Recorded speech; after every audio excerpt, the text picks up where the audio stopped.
Hello students, how do you do? It is very hot, isn't it? So what kind of cloth are you wearing? Is it woolen or made up of nylon? You must be thinking, Miss is talking funny. Yes, when it is hot, so at the time we do not wear woolen cloth nor we wear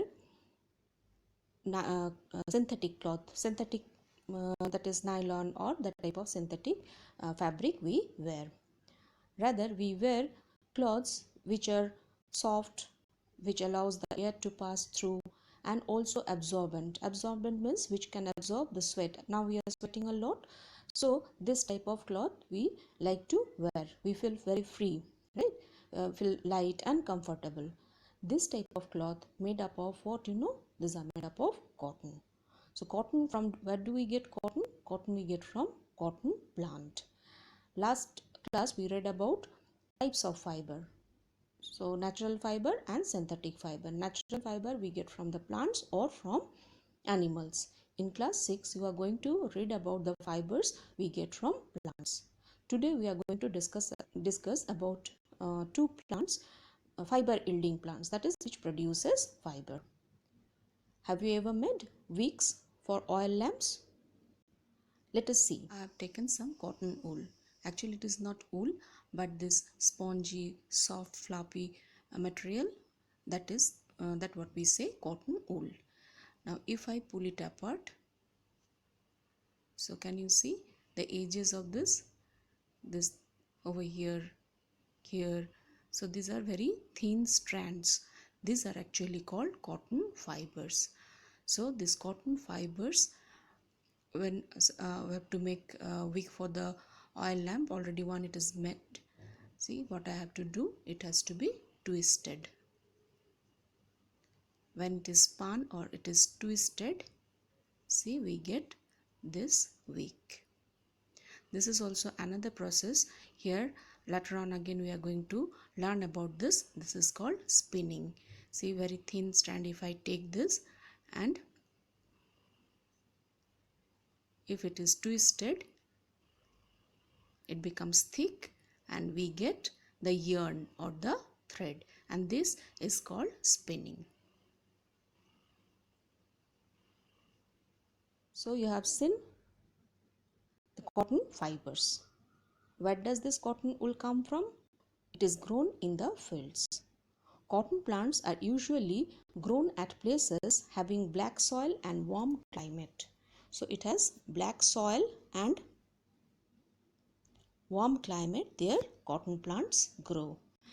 In our country, places like Gujarat, Rajasthan, Madhya Pradesh, Andhra Pradesh, Karnataka, Tamil Nadu, cotton plants are grown. The fruits of the cotton plant, which are called cotton balls, are about size of a lemon. It is about a size of a lemon. After maturing, the balls burst open and the seeds covered with cotton fibers can be seen. So here you see field of cotton plants. Field of cotton plants, see, these are the cotton balls which when the fruit matures, it bursts open, and see these are cotton fiber which I have marked, right? This, and if you when all these cotton balls which are seen on the field, it looks like as if the field is covered with snow.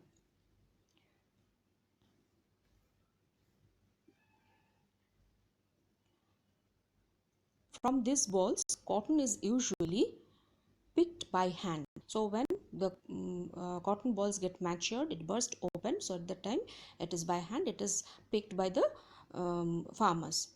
Fiber are then separated from the seeds by combing. See, the fiber which is soft but the seeds are hard, so it has to be removed.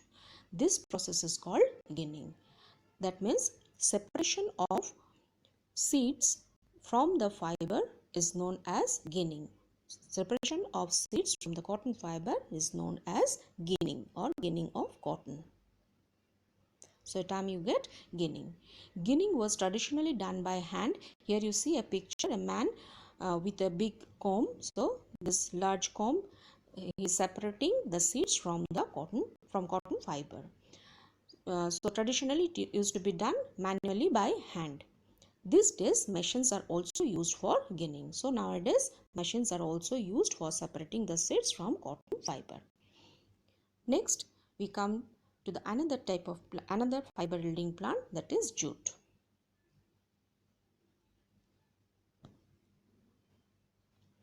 Jute fibers are obtained from the stem of the jute plant. From the stem of the jute plant. Cotton we get from the fruits of the cotton plant, whereas jute we get from jute fiber we are getting from stem of the jute plant. It is cultivated during the rainy season. In India, jute is mainly grown in West Bengal, Bihar and Assam. The jute plant is normally harvested when it is at flowering stage. So when it is harvested, that is, it has been collected when it is at the flowering stage. The stems of the harvested plants are immersed in water. So the cotton ball we collect, and after that it is separated from the seeds. But in jute, the jute plant is cut and the stems of the plants, which are tied up in a that means number of stems together, it is tied up in a bundle and it is immersed. It is put in the water, in the ponds actually. It has been kept for few days. As it is kept in water, so the stems rot and fibers are separated by hand. When it rots, so the fibers are separated by hand.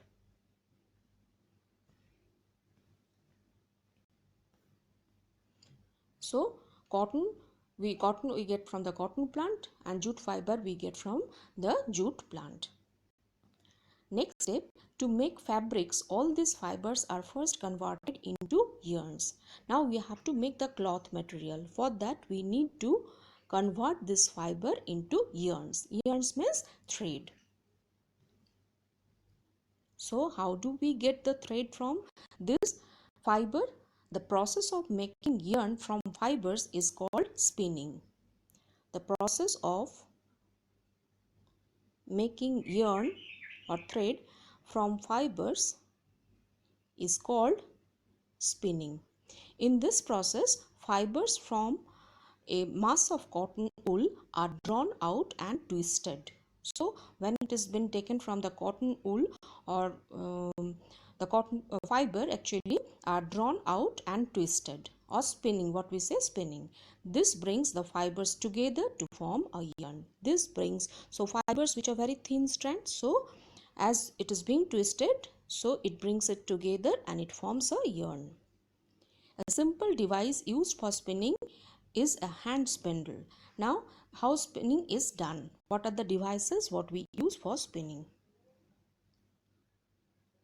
A simple device used for spinning is a hand spindle. Here you see the picture of a hand spindle which is given, which is also called takli. See over here the diagram of a hand spindle given. Another hand operated device used for spinning is charkha.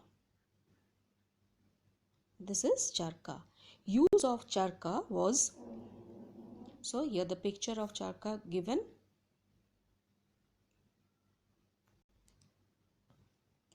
Use of charkha popularized by Mahatma Gandhi as part of the independence movement. So during independence movement, this has been popularized by Mahatma Gandhi.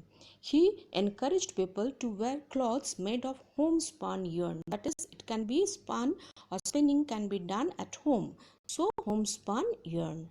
And shun important cloth made in mills of Britain. So it is a part of our independence. It became a part of our independence, that is spinning which can be done by hand and at home. Spinning of yarn on a large scale is done with the help of spinning machines. Nowadays it is being done with the help of spinning machines. After spinning, yarns are used for making fabrics. So after when spinning is done, after that it is used for making fabrics. So we are learning fiber to fabrics. Today we have learned that is two fiber yielding plants, cotton and jute. Cotton or jute, when we get the fiber after that it is being spun. That is, spinning is the process of turning the fiber into yarn, and after that we can make the fabric. So today up to this much. Thank you children.